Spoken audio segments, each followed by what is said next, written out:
Kill the Blaze Speaker channel. Hey everyone, and welcome back to the Social Blade Videocast. We have a very special episode for you this week. It's filled with technology. It is filled with technology, which of course is awesome. But we get so many questions about our setup and what microphones we're using and what cameras we're using and all that, we thought we'd give you a behind the scenes look. We even confused you a little bit more by switching microphones last week. Yes. If you notice, those of you that didn't join us last week, we do have the lapel mics now, which is so nice because now we can actually see our computers. Before we were doing that thing, sometimes you have to do it with your steering wheel where you're having to go either above or below trying to see the screen. So that was no fun. This is much nicer. Yeah. So we're actually going to be able to show you guys the back end of YouTube. Well, what should probably be YouTube, the back end of our studio here. Dave! Sorry, we've done a lot of videos on YouTube's back end recently. We have. And if you guys wanted to know what we're doing next in our video series, I guess now you know. I'm going to show the back end of YouTube. But anyway, yeah, we got a mobile camera. In fact, Jay switches to his shot over there. We got another angle. Look, it's that guy that pushes all the buttons and makes everything work. Yes. So, we know lots of you have had lots of questions, and we are going to go ahead and start answering some of those questions that we normally get. So, one of the biggest questions we normally get is, what types of cameras do we use? We use... Producer, what are your cameras that you own here for this setup? Because you know this better than mine. Okay, I'm going to mute and unmute myself. Dave, do you want to grab... Yeah, I'll grab the mobile camera here goes Dave. Dave's leaving, and he's coming over to move my camera. And Dave will show you what we're using for the back end. This is totally awesome. Dude, yeah, really. All right. If you can see, we have a Sony FS100 in the middle. And we have two Canon Vixias. I think one's R30 and one's R300, I believe. Something like that. So we're using two of those for Jenna and Dave shots. We've got, on my camera here, the mobile is a Panasonic AC90. Walk in front of the camera one. It works. It's, oh my gosh. Welcome to awesomeness right here. There are so many cameras and wires in this room right now. I don't even know.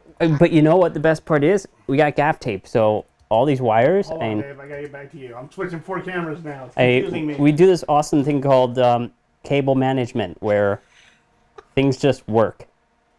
Yes, so we go through an awful lot of gaff tape during our show.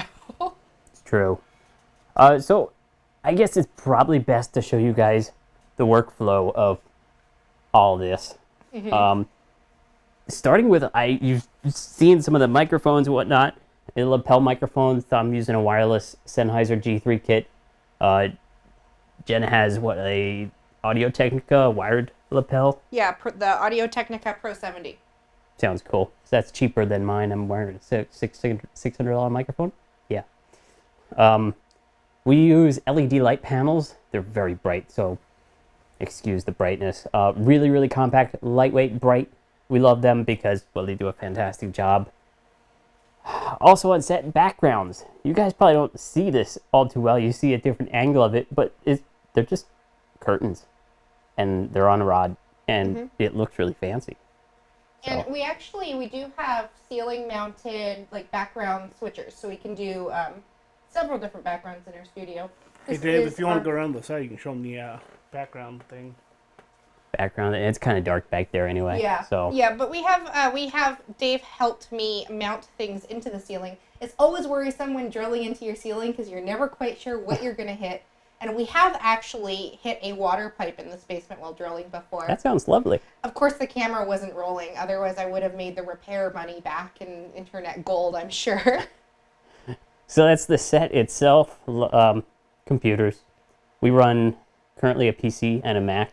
Nothing special there. One has IRC on it. The other one has Mac stuff. The chat for the...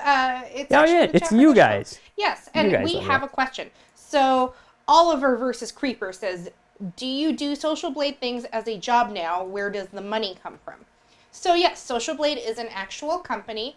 There is the owner, there are 3 employees and an intern, and the money comes, I think a vast majority of it comes from ads on our website.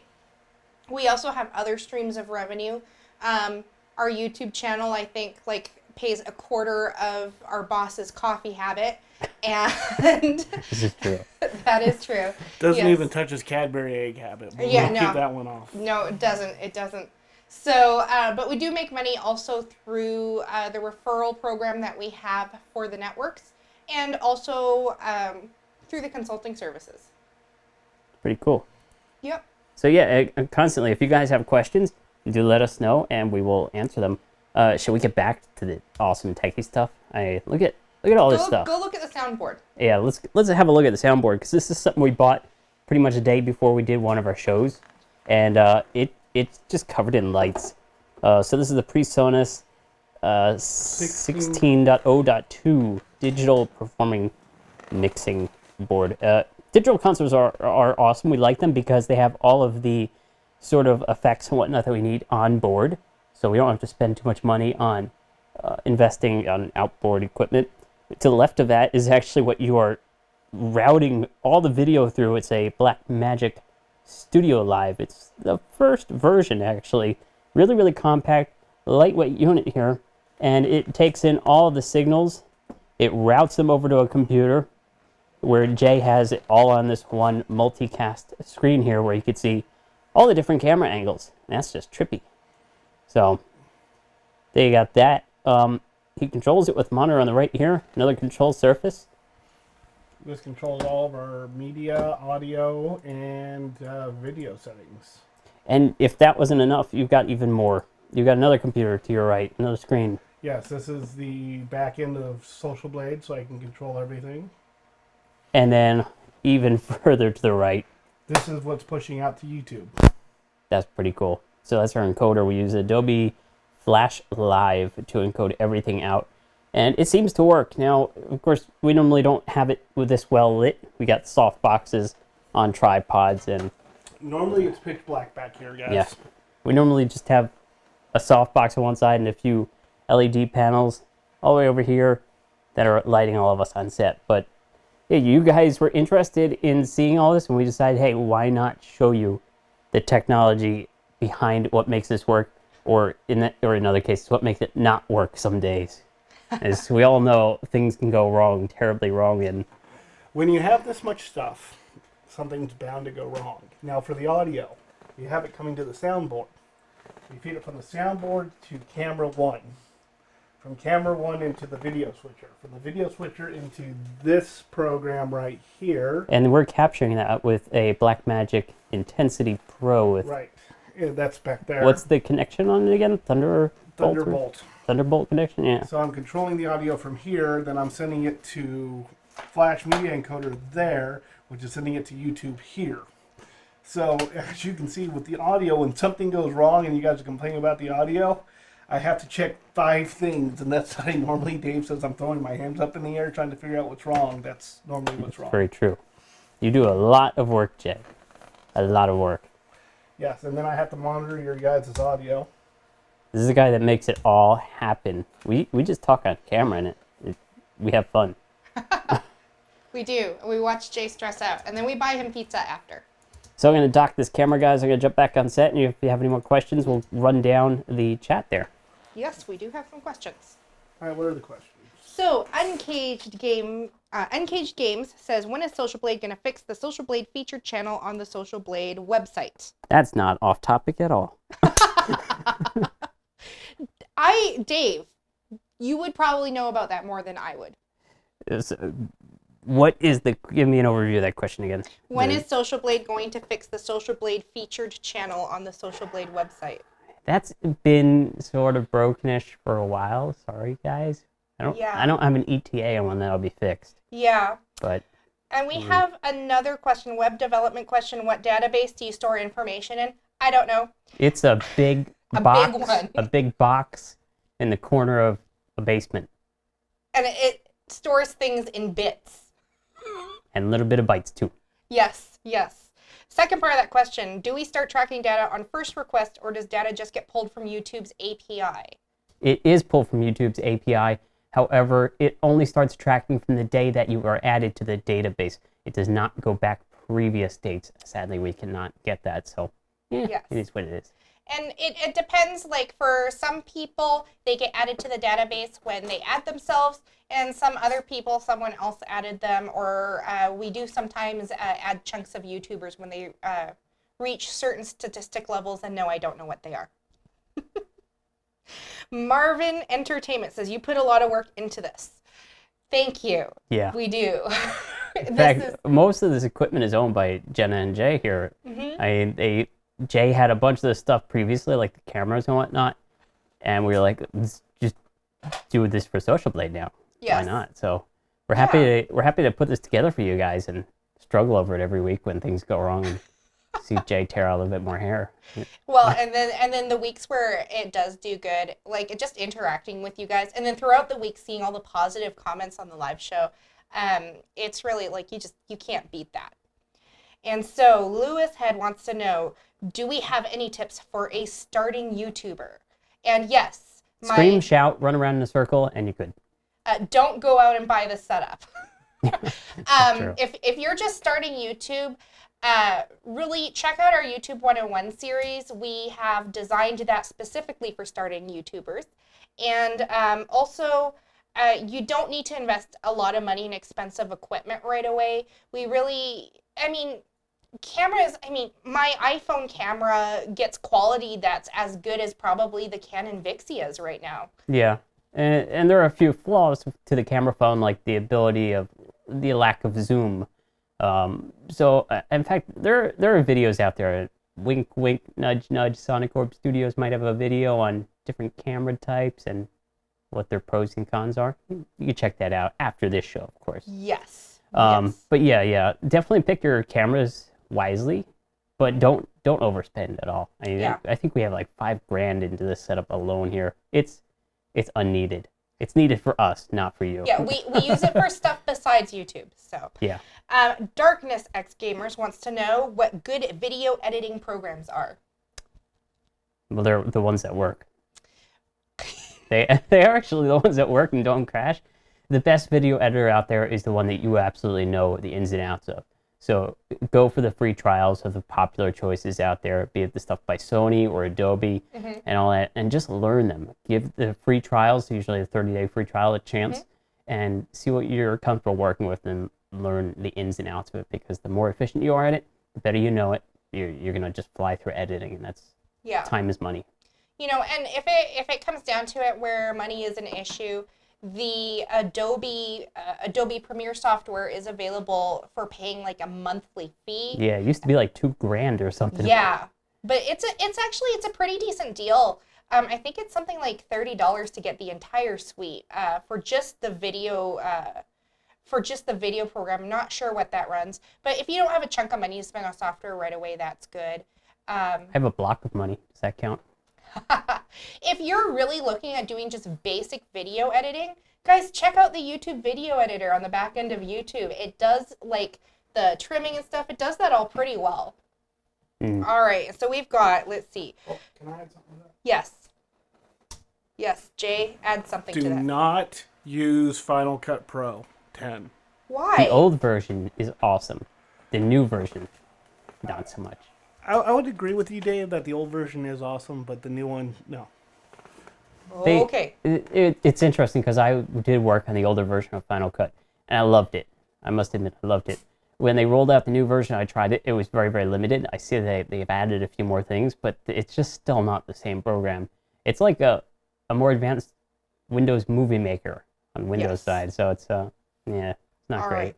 So going on the topic of editing software, we're getting asked by BS Broadcasting about free great editing software. Totally. YouTube's video editing software is pretty good. What you do is you take all your video clips, you upload them as private or unlisted videos, and then in your Creator Studio, at the bottom there's a little button that says Create. Under there you can go to the video editor, and you can drag in your clips and trim them how you want. it's pretty functional for basic video editing. I've actually used it for a couple videos when I don't want to be using up my computer's memory. Yeah. It does a big okay. It's got its limits. If you know the limits, then you're good with it.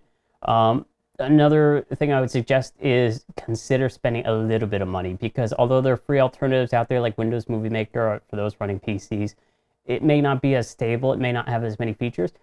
I know Sony has like Movie Studio HD11 or something like that, and it's at most $50, but the amount of features in it is just incredible. And once again, we say the Adobe subscriptions for Premiere, I think they're like $20, $25 a month. So if you could spend that, work with it for a month, or if you want to pay a flat out fee and own the Sony software, $50 right up front should get it. Maybe $100, I don't know. But, either way, it's worth the money. Yep. And, you're saying, BS Broadcasting is saying they need more than trimming, they need special effects and an audio editor. That's going to be more the Sony side of things. So check into that. Yeah, and there really isn't, if you're starting to get into special effects and special effects audio editing, you are probably going to have to spend some money. Yeah, a lot of people, when they start doing lower thirds and transitions and all that, they're not just using Adobe Premiere or something basic like that, which is the building block program. They're going to be stepping up with a secondary program like Adobe After Effects. And a lot of people put a lot of motion graphics and transitions, and they do their intros and outros with that, because it's sort of like Photoshop in motion. There's layers, there's so many different things that you can animate, and it costs quite a bit. And once again, they do the subscription service as well, but if you're going to be doing advanced things like that, you got to get advanced programs that probably cost a bit more. Yeah. We're getting a question here. If I skip over your question, it's probably because it's a little off our topic right now.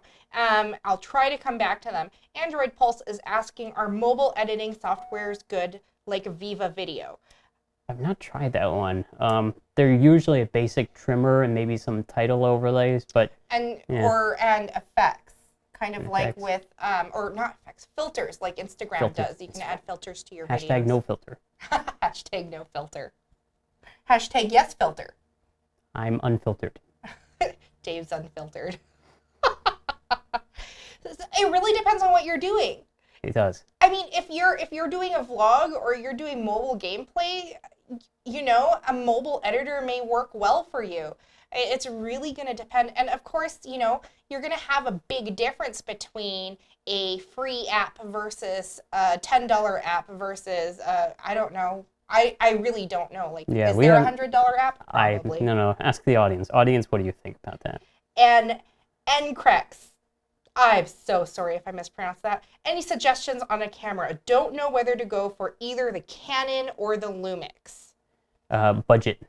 We need to know budgets and what you're planning on doing. Again. And when you say the Canon is a huge company. Yeah. They have everything available from you can get $50 to $80 point and shoots all the way up to probably $10,000 to $20,000 cameras. Yeah.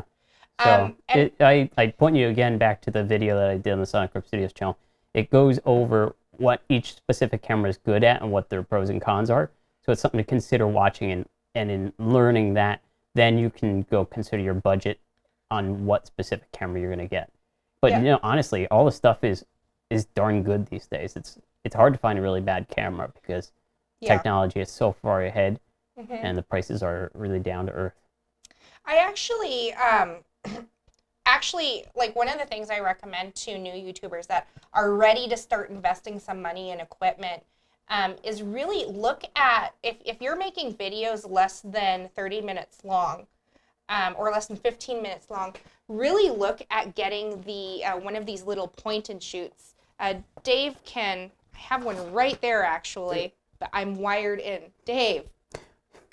Gonna say the camera. Sorry, we're all pointing at Dave and all Dave's around. Point and shoots like this. This is my little point and shoot. It's a little Samsung. It cost me about $80, and it's on a $6 tripod. So yeah, it was a little chunk of money. We got it actually mostly for family photos and videos, but with this little tripod that can grab onto stuff, it actually gets really good quality video and audio, and I've found that I prefer this over some of the big video cameras because I can get it into like tight corners if I want to be doing a video of like, I don't know, putting on makeup or Did somebody say something. big video cameras? Like Yep. SLR is like a step up. DSLRs. The SLRs do really cool. I mean, some of them, if you get the good ones, like this is a T4i, I believe. Yeah. Flip out, roll out screen, so great for vloggers. Well, it kind of gets heavy after a while if you're holding that out in arm's length. Whereas this is just, I mean, the tripod weighs more than the camera.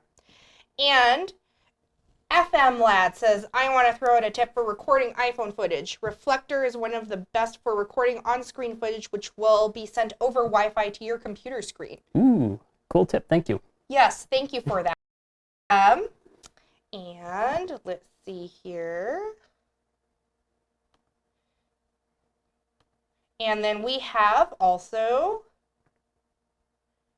all right, BS Broadcasting says, I would recommend for everyone to get the Vegas 13 Pro trial. I'm not aware of a time limit, and if you render as a WMV, there is no watermark.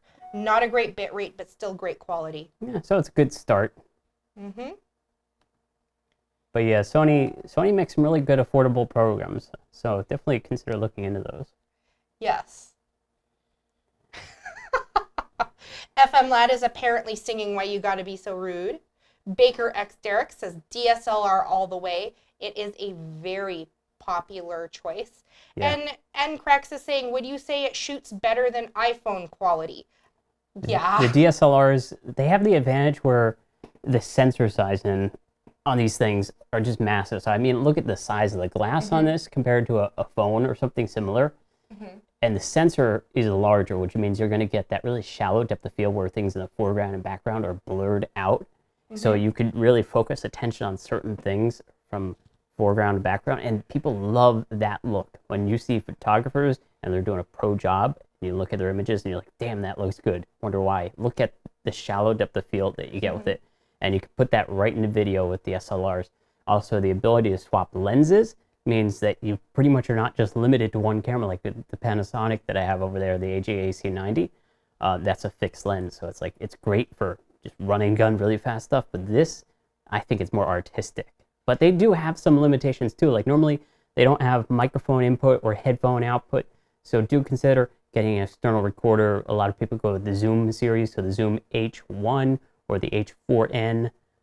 Things like that will allow you to record audio separately from the video on the camera, because the audio on these are just crap, to be quite honest.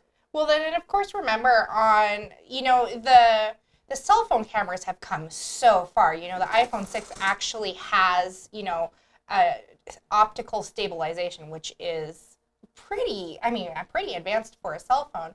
But on actual cameras, you have more options in terms of setting your white balance and your frame rate and all that. I know you can do that a bit on the smartphones, but these definitely you can do a lot more. Yeah. So like if you're filming in multiple locations, outside under fluorescent lights, under tungsten lights, you definitely want to be kind of looking at getting a real camera as opposed to just using your iPhone. And we're throwing equipment!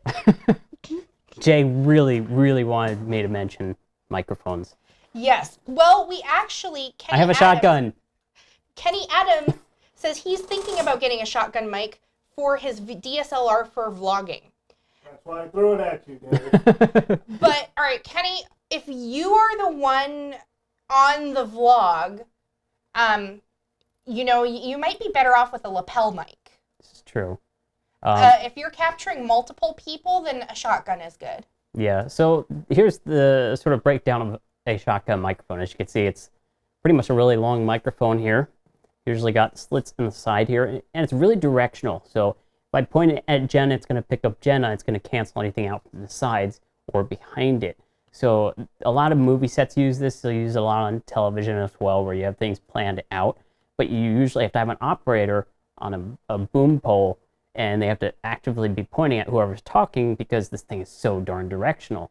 So do consider that. I see a lot of people put these on the camera because this one is camera mountable. It's got that shoe adapter, and they tighten it down, and then they walk 10 feet away, and they wonder why it sounds really, really bad. And it's because the microphone is really, really far away. Microphones like this do not like to be far away. The better. you are the closer you get a microphone to your audio source, such as a lapel right here that's up to my shirt, the better it's going to sound. So normally you'll see these things as, again, you have a boom operator will be right out of frame overhead where you can't see it, and it's close enough where you get that really good sound. Otherwise, you get the whole room. You get that room reverb type dealio. It just you don't have any bass, so it's like it's horrible. I don't even know how to give you an example of that. But if you want to buy a microphone, go to Amazon and put it 10 feet away or something. I don't know.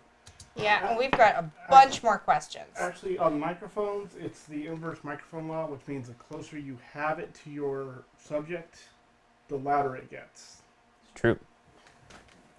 So we were asked what's a good lens for DSLR. Well, it depends. The general kit lenses, the kit lenses are generally a good start. This one is a 18 to 135. It's got autofocus as well as stabilization to it. So I would start off with the kit lens. If you want more advanced shots, like a lot of people really want to go with the shallow depth field, you get a wider aperture, which would be something like an f1.5. This one I think is an f2.4 or something like that. So yeah, something like that. So if you get a larger f number, it's going to be a narrow aperture in there, and you're not going to get that shallow depth of field out of it. And it has to do with how well you're zoomed in, how far you're zoomed in or out. But you guys can research that on your own. It's a topic in itself on how to operate a camera to get the shots that you want. But yeah, kit lens, go with it. All right, I'm going through. You guys have gotten like way ahead of us because Dave talks so much when it comes to tech. I can ramble on for hours, sorry. He can. So Kenny Adams is again asking about good, cheap lighting. All right. Lighting? Soft boxes. Yeah, you can get whole softbox kits for pretty cheap on eBay or Amazon. Most of the pros are now starting to switch to the LED panels like we have because they're a lot less bulky for storing and moving around. So it just seems like the softboxes just keep getting cheaper and cheaper. Yeah, so the softboxes are generally a big softbox.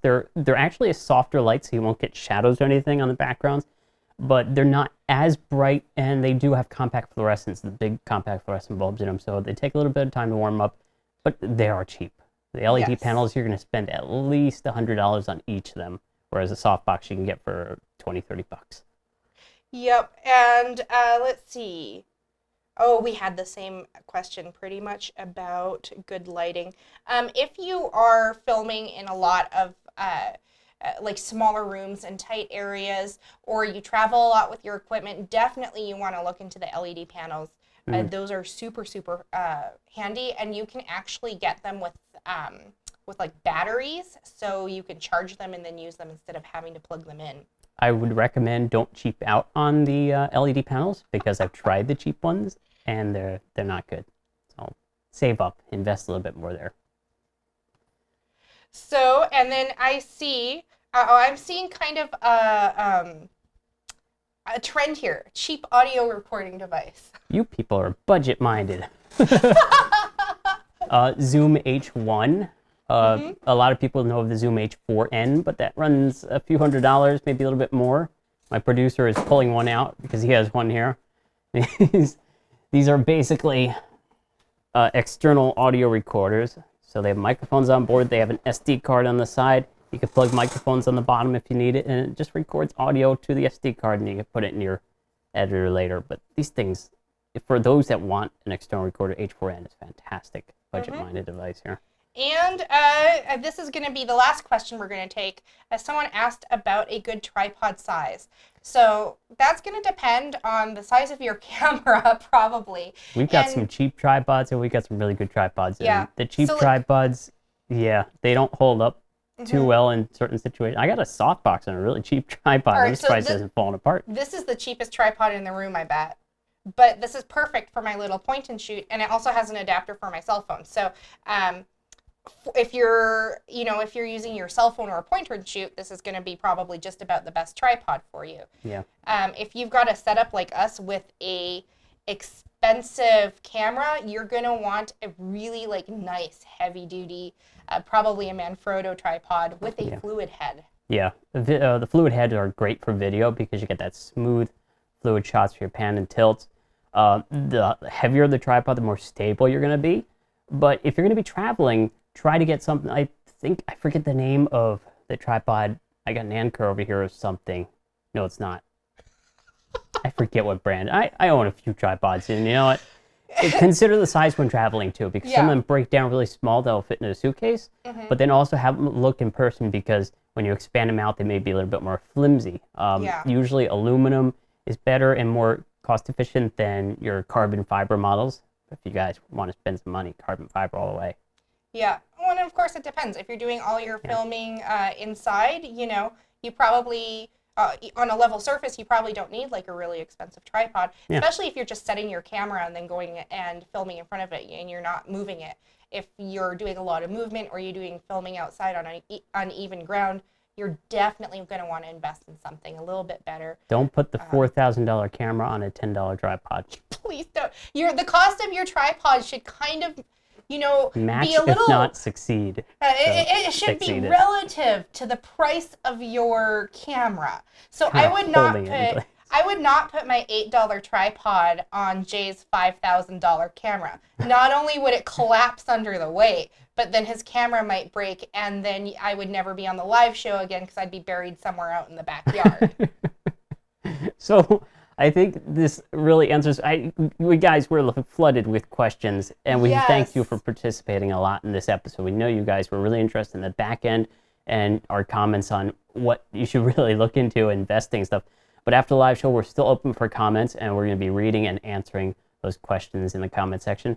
So do please participate. Also, check out the forum and the chat room and all the things that Social Blade has, because there's a lot of actual advice on the forum on what to buy in terms of gear, equipment, and if somebody hasn't really covered things there, you could just post a new thread and people will be sure to jump in. But yeah, thank you guys again for watching. I think we're out of here. Join us next week. We're going to be talking about trolls and how to handle them.